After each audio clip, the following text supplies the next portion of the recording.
먼저 이 유맥스라는 행사 이름부터 좀 낯설어요. 보통 저희가 에어쇼 하면 뭐 전투기나 여객기들이 막 하늘을 나는 그런 모습을 떠올리는데 자료를 보니까 여긴 분위기가 완전히 다른 것 같더라고요. 네, 바로 그 지점이 이번 분석의 가장 중요한 출발점입니다. 그런가요? 유맥스는 우리가 흔히 생각하는 그런 에어쇼가 아니고요.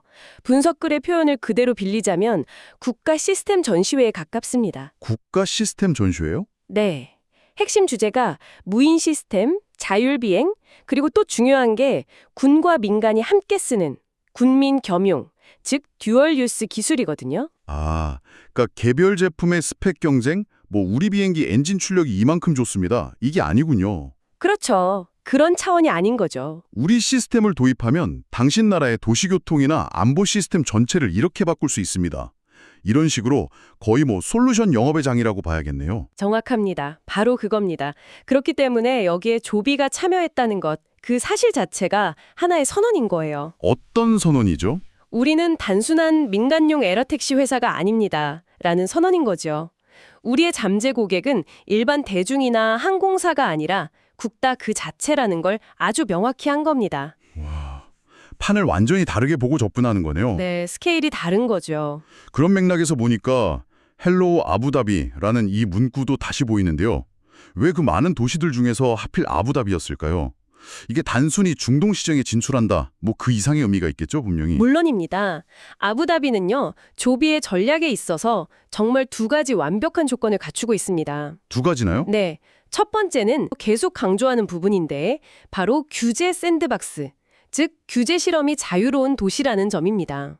그 규제 샌드박스. 네. 새로운 기술을 일단 금지부터 하고 보는 게 아니라 일단 한번 해보고 문제점을 고쳐나가자. 이런 훨씬 유연한 접근 방식이군요. 맞습니다. 이게 실제 사업화에서는 엄청난 속도의 차이를 만들어냅니다. 그렇죠. 아무래도 시간 단축이 엄청나겠네요. 미국 FAA나 유럽 항공청의 인증 절차는 물론 세계적인 표준이지만 그만큼 시간도 오래 걸리고 또 굉장히 보수적일 수밖에 없거든요. 네, 안전이 최우선이니까요. 하지만 아부다비에서는 실증 비행에서 상용 서비스로 넘어가는 이 과정이 훨씬 빠를 수 있다는 거죠. 뭐랄까, 일종의 패스트 트랙이 열려 있는 셈입니다. 기업 입장에선 정말 매력적인 조건이 아닐 수 없겠네요. 그리고 두 번째 이유는 어쩌면 이게 더 중요할 수도 있습니다. 네, 아부다비는 정치, 재정, 인프라가 거의 한 몸처럼 움직이는 시장이라는 점입니다. 한 몸처럼요. 네. 국부 펀드가 돈을 대고 국영 항공사가 운용 노하우를 제공하고 정부가 도시개발 프로젝트를 밀어붙이고 이 모든 게 하나의 국가 전략 아래서 착착 통합돼서 움직여요. 비유를 하자면 새로운 지하철 노선을 까는데 시장님이랑 은행장 그리고 건설사 사장이 전부 같은 사람이 셈이군요. 하하, 최고의 비유입니다. 딱 그거예요. 의사결정이 빠를 수밖에 없겠네요, 정말. 그렇죠.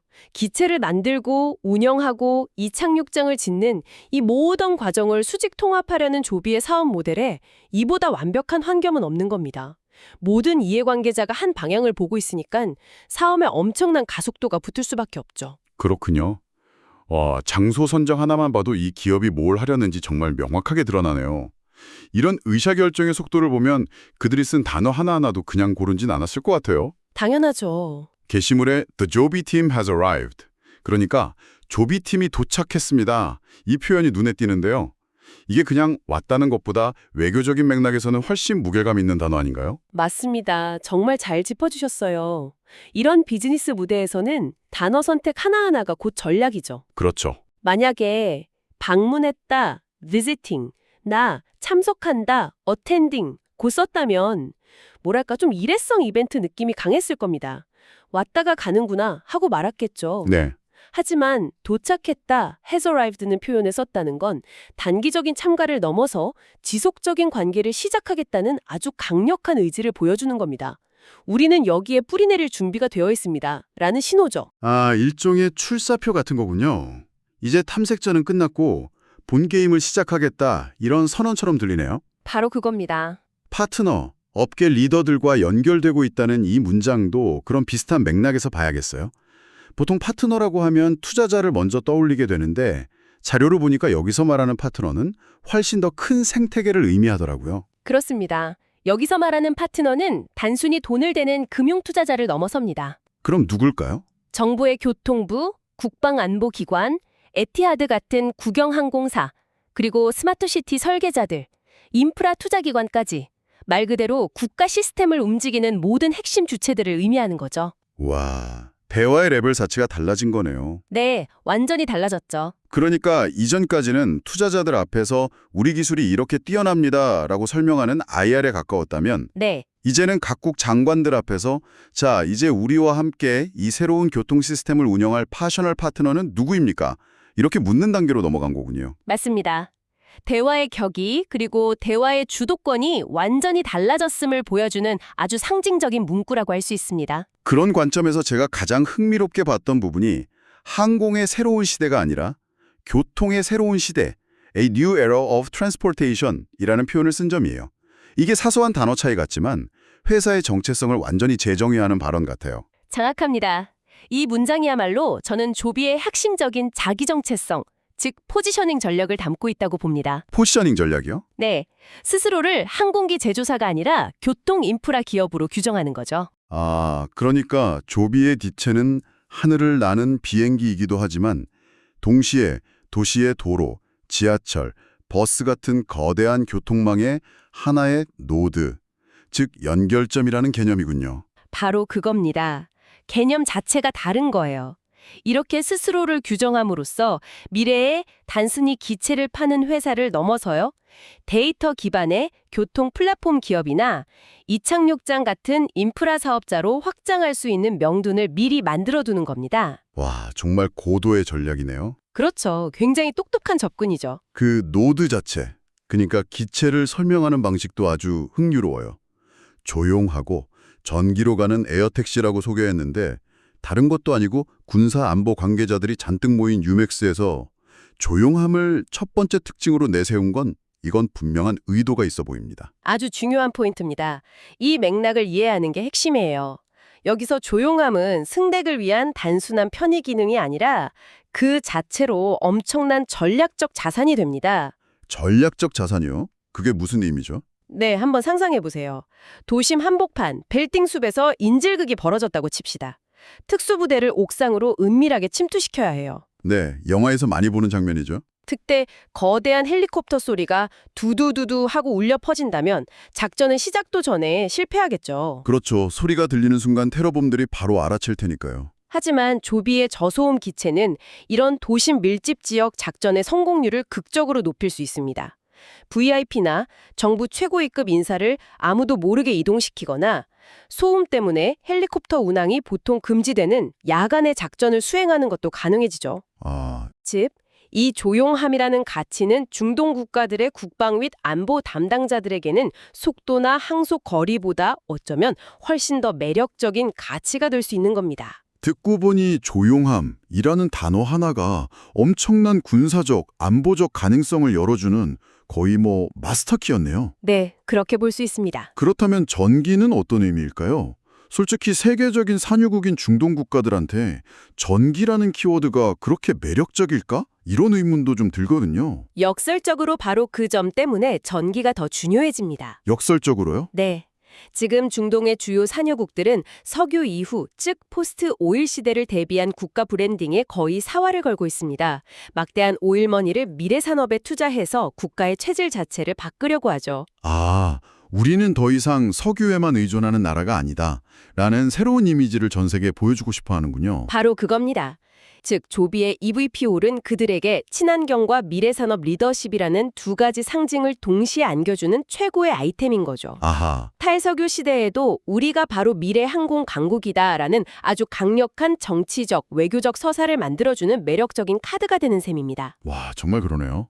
단순히 기술적 장점을 나열한 게 아니라 그들이 모인 장소와 고객의 특성, 그리고 그 고객들이 가진 국가적 비전까지 완벽하게 꿰뚫고 던지는 메시지였군요. 네, 모든 게 연결되어 있죠. 이렇게 완벽한 서사를 구축한 다음에 그걸 뒷받침하는 결정적인 한 방을 날린 것 같아요.